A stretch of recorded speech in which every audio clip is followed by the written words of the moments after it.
Hello. Thanks to Bergen Global for this invitation, and to those of you who are listening in. I'm Brita Ytre-Arne, and I will give a talk today about news use and doom scrolling explained. If you are watching the live feed, you are welcome to ask questions using the Q&A function here in Zoom, and then I will get to the questions in the end. I hope you can see my screen and hear me okay, and if not, I'm guessing that some of you will let me know.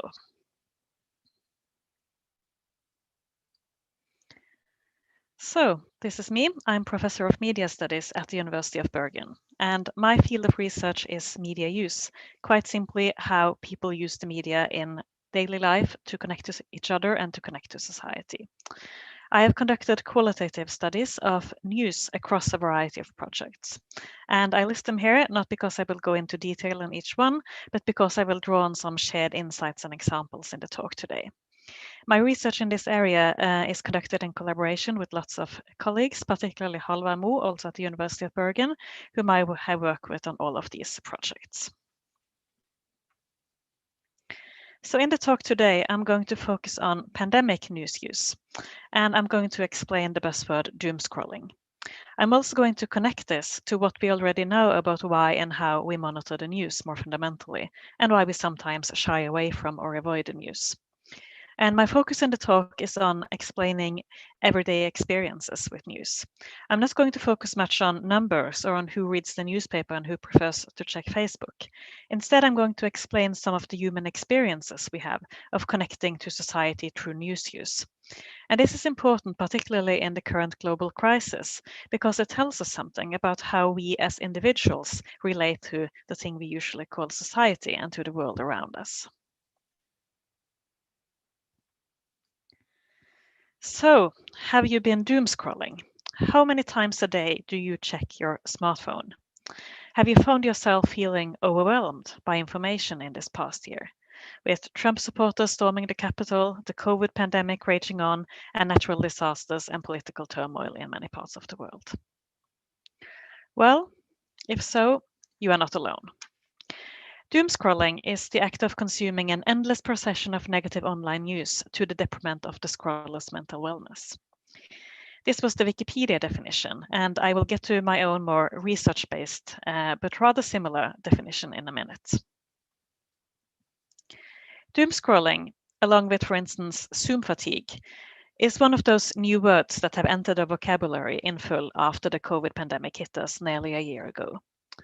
The term doom scrolling actually originated before the pandemic. It is usually traced back to an anonymous post on Twitter in 2018, so we do not really know who coined the phrase. But we do know that the pandemic surge in popularity can be attributed to a journalist called Karen Kho, a Canadian finance reporter, who took on the role of sending out reminders in social media to tell people to stop doom scrolling, to remember to drink a glass of water, to go for a walk, to give themselves rest and take breaks from the news. And this quickly gained her thousands and thousands and thousands of followers in 2020. And many have been following her daily reminders about doom scrolling, and she became something of a cultural authority on the issue. The dictionary Merriam-Webster named doom scrolling a word to watch for a formal entry. And a series of magazines and lifestyle blogs have published articles about the phenomenon in the past year. And they are all asking the same thing. Why do we check the news so much, even though the news are awful and we end up feeling worse?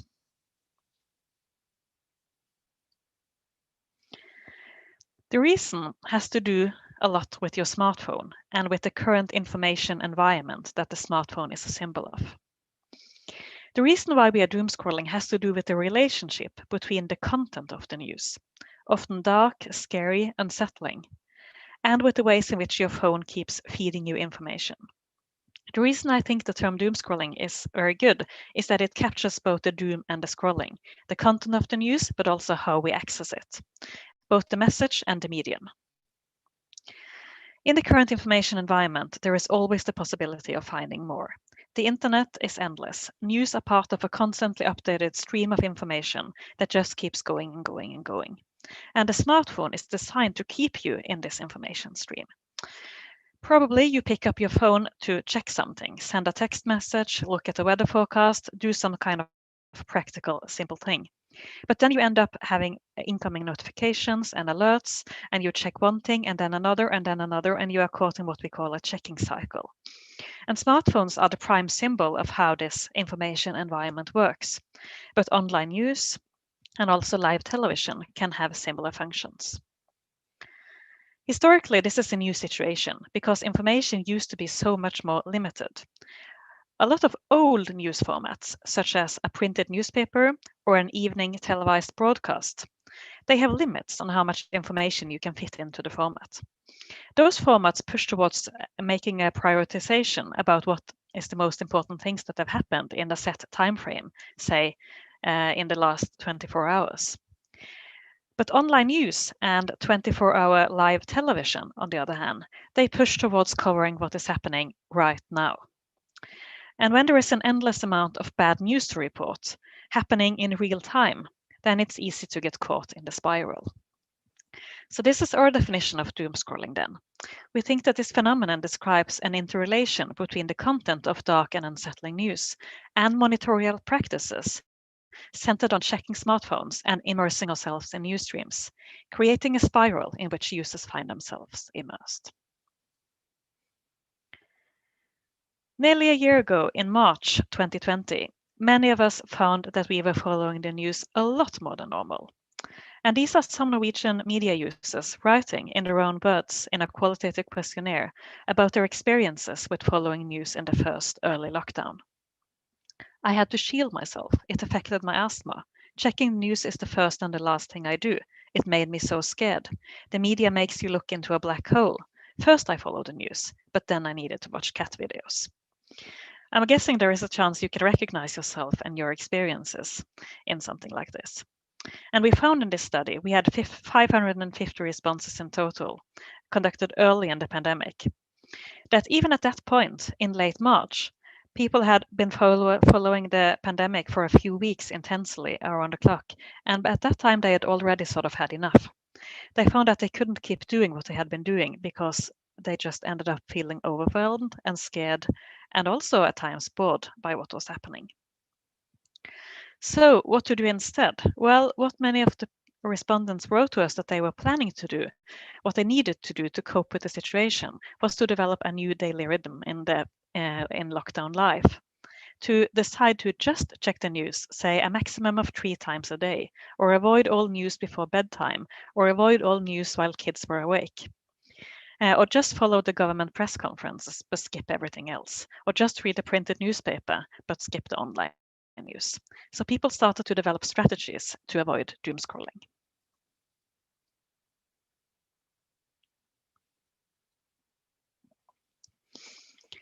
These findings correspond with surveys conducted in Norway and elsewhere, finding that there was a really strong surge in news use when the pandemic first hit us. Particularly, people turned to online news, to news in social media, to smartphones, and to live television. So we turn to exactly the same formats that are designed to keep us updated about what is happening all the time, minute by minute, all day long. And of course, the pandemic was completely unprecedented as a news story, because in this information environment that we live in, we have never had a global event quite such as this. The initial surge, however, in news use was followed by periods of lower use, of increases in actively avoiding news, and in some countries, also problems such as distrust of the news. Not a big problem in Norway, where we generally have really high levels of trust, also when it comes to how we trust the media. But for instance, in the UK, there have been panel wave studies conducted during the pandemic, finding that first there was an initial surge in using news, and then people turned to avoidance and also to distrust. Also, the international Reuters digital news report, the sort of gold standard for an international survey comparing digital news use across countries, repeated the survey after the pandemic had hit in some of the included countries and found sort of the same pattern all over. That first there was this really strong initial surge, but then people had to stop using the news so constantly as they had done in the first phase. In one of my projects, we conducted an interview study at the end of 2020. And what we did was that we went back to some of the people who had responded to the questionnaire that we put out in March. And then we asked them how their news use had changed across the pandemic. So we first had this sort of big explorative qualitative questionnaire conducted in March and April. And then we talked to some people again to see what had happened over time. And then we could find that pandemic news use was not a constant thing. The first phase, when we were all sent home suddenly and abruptly for the first time and felt that there was so much sudden change in our lives, that was a particular period also when it came to media use. And then eventually we had to search for some sort of new normal, and that also affected our media use. Picture is a newspaper, VG, from the early phase. Reporting about how the Prime Minister will shut down Norway. And shocking headlines such as military aid at the border and what is happening with businesses and with closed schools and so on. And also in Norway, a very controversial ban about people traveling to their country cabins. But that was sort of the initial early phase. And then eventually we had to find a way of going on with life even in the pandemic.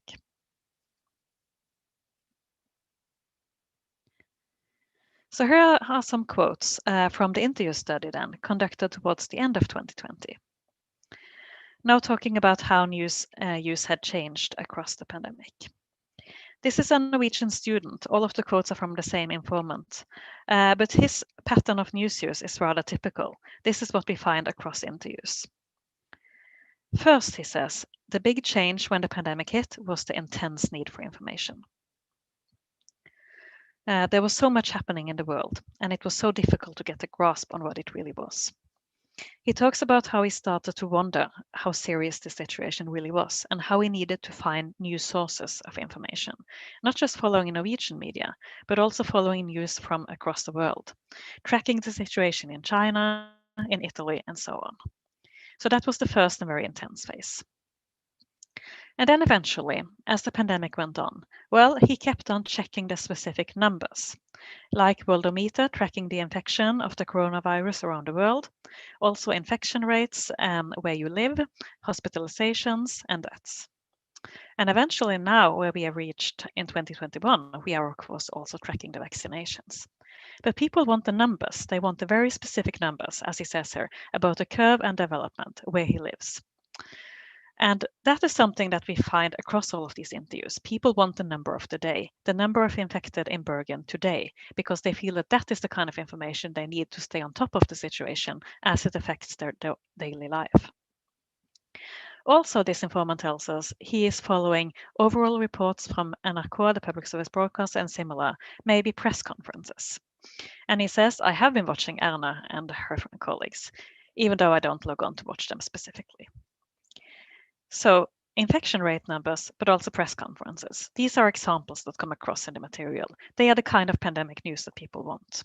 Well, the number is important because it gives you a sort of snapshot about the situation in the place you live at the moment. And it might help you make a decision such as, can I take the risk of making plans to go for a walk with a friend? Will the stores be open? Can I go out to a cafe to eat today? And then people follow the press conferences because the press conferences will give you sort of the highlights of what the current restrictions are where you live and what you need to know. And also press conferences are appreciated because they are not a 24-hour format. There might be reruns of the press conferences, but usually the press conference is a live event happening once a day. So if you stay on top of the number of the day and the press conference of the day, then you will have the most important highlights. You will have the kind of quick snapshot information you feel you need to deal with the pandemic. And in the last quote here, the informant says, it stopped eventually, this need to stay updated all the time.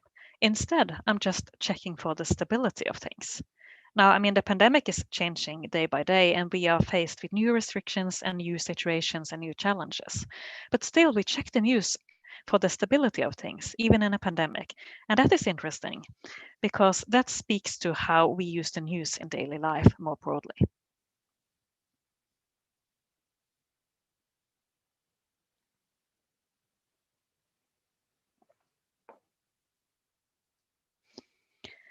So I'm going to take a little step back from the pandemic and speak more fundamentally about why we follow news or not.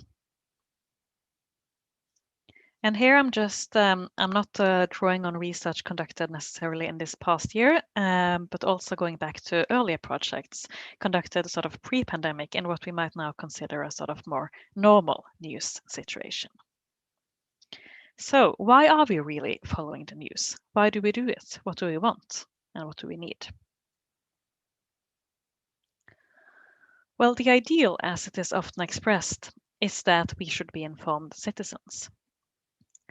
And the idea here is that democracy depends on citizens fulfilling their roles and duties. For instance, voting in elections, mobilizing for political actions. And to make those decisions, we need to be informed about societal issues, right? And this ideal is very strongly embedded in media policy in Norway and in most democracies around the world, in research in political science, in journalism studies, in media studies, and also in the way many of us tend to think about our own beliefs about why and how we should follow the news. It's a part of education policy and welfare policy. The Prime Minister, for instance, has mentioned this ideal when giving big speeches. It's important to have an informed citizenry, right? Also in our studies, we talk to people about this and ask them, why should we follow the news? And we found that some people said, well, of course it's important to follow the news. But why? Well, it's kind of hard to explain. And when they try to make an explanation, many of them turned to rephrase some sort of variety of the ideal of the informed citizen. To fulfill your role in democracy, to function in society, you need information about what's going on. The problem with the ideal, though, is that it is difficult to fulfill. It's really unrealistic in a way to be informed. Do you really have a profound and extensive understanding of every item on the local, national, and global news agenda? Well, chances are that you do not.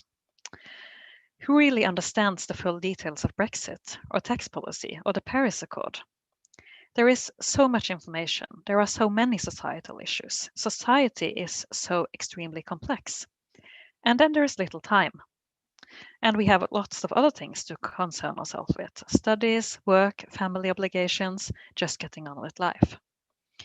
So the ideal of the informed citizens, it sounds beautiful and it sounds like something that democracy depends on, but it also puts a really heavy burden on people. So what do we do then? How does this ideal actually work in practice?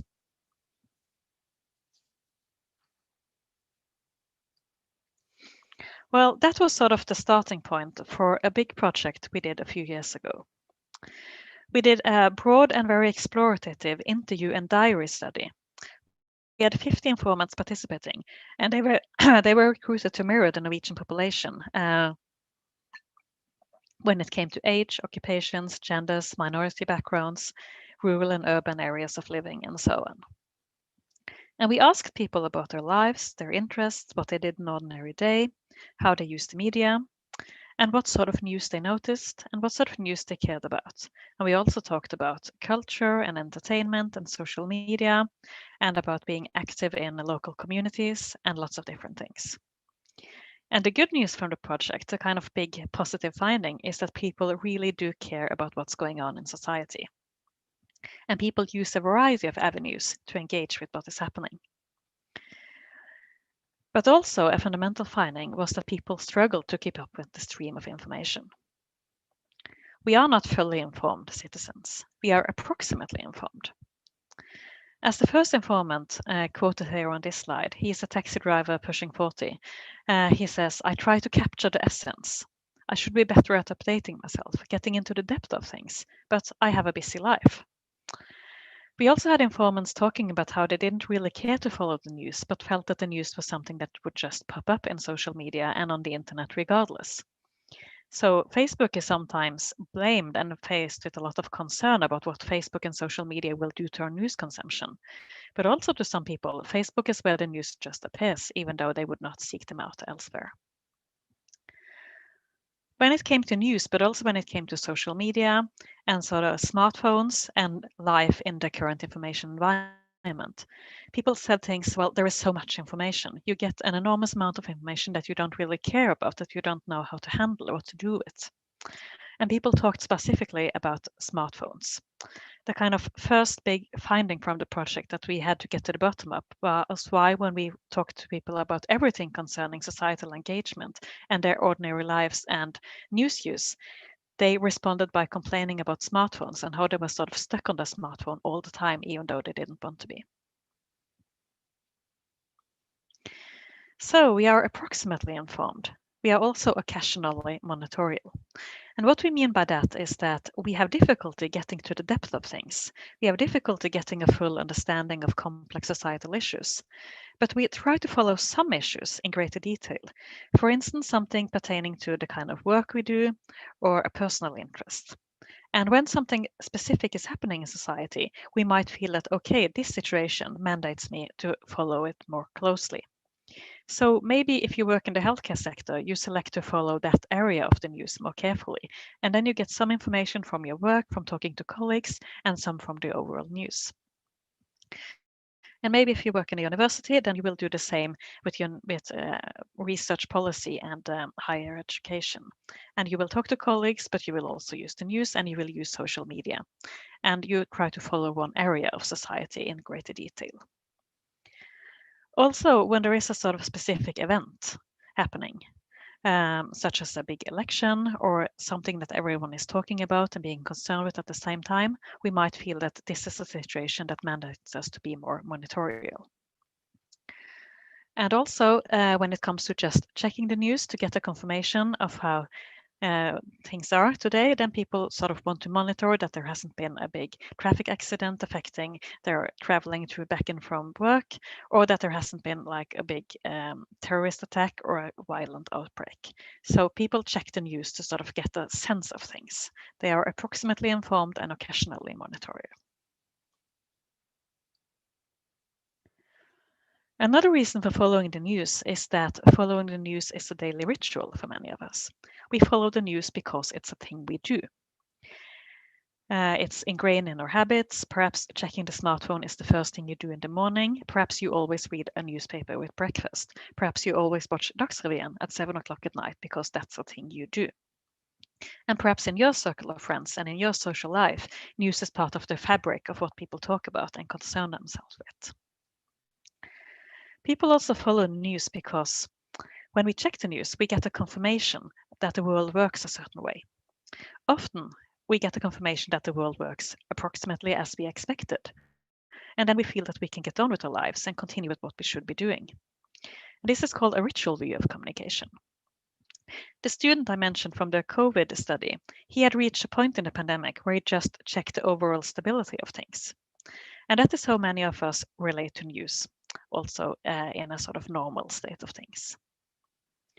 The problem with checking the news to see that the world is still out there, it's working approximately as expected, and now I need to get on with my studies, my work, picking up kids from kindergarten, and so on. The problem with that practice is that in crisis, it could break down completely. And in crisis, we might need to find more information, to make more time for news, to gain a deeper understanding. And then we get sort of sucked into the news stream, where we can only sustain for a while. And this is, of course, something we see with the pandemic. This is one of the reasons why the early outbreak of the pandemic was such a profoundly disturbing shock to many of us. We did not think that such a thing could ever happen, and the news appeared like a bad disaster movie suddenly. And we didn't know how to check the news quickly and then just get on with things. Instead, crisis leads us to actively search for more information to get to a deeper understanding.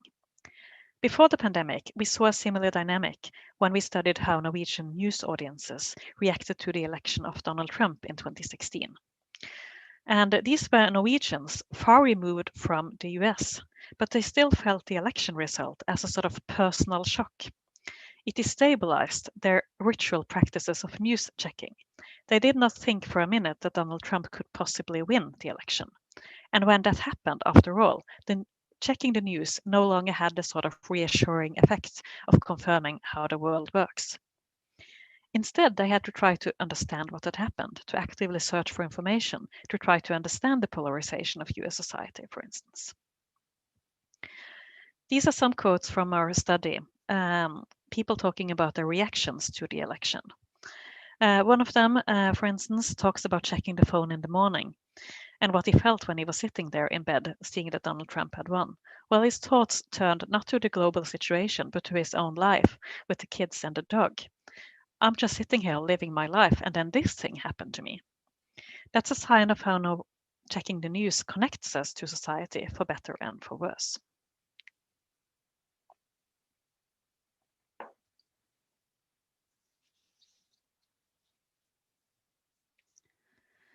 When checking the news is too much to bear, when the news are too difficult to deal with, we sometimes turn away from news. In journalism studies and in political communication, there has been lots of interest in a phenomenon called news avoidance. And often there is concern that if people do not follow the news often or regularly, they might be disconnected citizens, turning away from the public world, not fulfilling their role in democracy.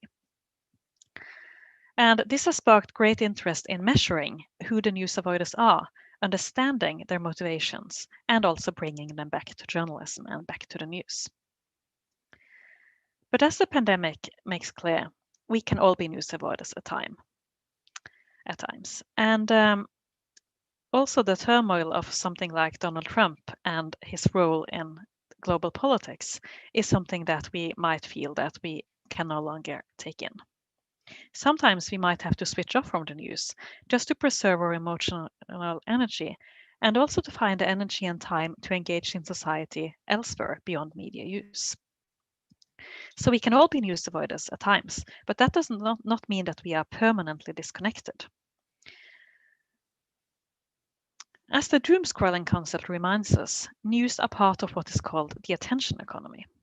In the digital media environment, with abundant information across platforms, time and attention are really scarce commodities. And media, including news, will do whatever they can to capture and keep your attention, to keep you scrolling on your phone or glued to your television set. With the importance of news in democracy, how we think that following the news is key to being an informed citizen and fulfilling a role, news and journalism often take on a prestigious position. We do not really consider that news are also part of this logic of attention that we often tend to associate with things like social media or games or entertainment. But news also take time and effort, and they demand emotional energy. And then there are some issues that are important and covered in the news, but are still just too difficult to deal with and think about. One of those issues might be climate change. These are some quotes from Norwegian media users talking about media use and climate issues. And these are people who care about climate. They are engaged in this issue. They are concerned with what is happening with the environment, and they want to know what to do. But still, climate is perceived as distant, complicated, and fundamentally confusing. As one of these people say, what does it mean? What do they want from us? How are we to understand all the nuances of the situation? And as the other one says, it's something about how it doesn't really feel close to and connected to your own life. For some people, many places in the world, climate change is very much a reality of everyday living and a challenge that affects their livelihood in drastic ways, of course. And we might feel that in Norway as well when we discuss things like windmill and power, and also when we discuss if there is snow or no snow, and cold weather and warm weather. But still, we have trouble sort of connecting the issue to our daily life in the same way we do with some other issues. And the pandemic then is a really stark contrast to climate change. The pandemic was perceived fundamentally different in terms of speed, proximity, and impact. When the pandemic hit us, we all had to change our lives immediately, right here, right now. And it was a very sort of direct threat to health and well-being, and then to workplaces and businesses and the economy. And we faced the pandemic when we walk on the street, when we visit a grocery store, when we are sitting here on Zoom instead of having a physical seminar. So the pandemic very much established this sort of solid connection that it was something that was happening that affected all of us in our lives. And we have still not reached the same stage when it comes to climate. So we push it away, even though it might be a more severe crisis in the long run.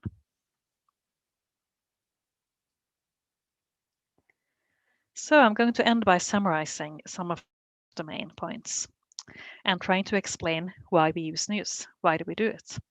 And how do we do it? Well, we are approximately informed and occasionally monitorial. No one can follow all the news or get to the bottom of every issue, but many of us try regardless. And we try to prioritize what we feel is important either to us or to society. And when something specific or special is happening, we try to get to the bottom of it to understand it better. But we also check the news to confirm that the world works a certain way. And then in crisis, we look for more information. So news use is not one constant thing. It changes over time for all of us. And it changes according to our own lives, but also according to what's happening in society. Also, there is such a thing as too much news. Incessant checking drains your emotional energy. The adaptable smartphone is often the very first thing we reach for to find out what is happening.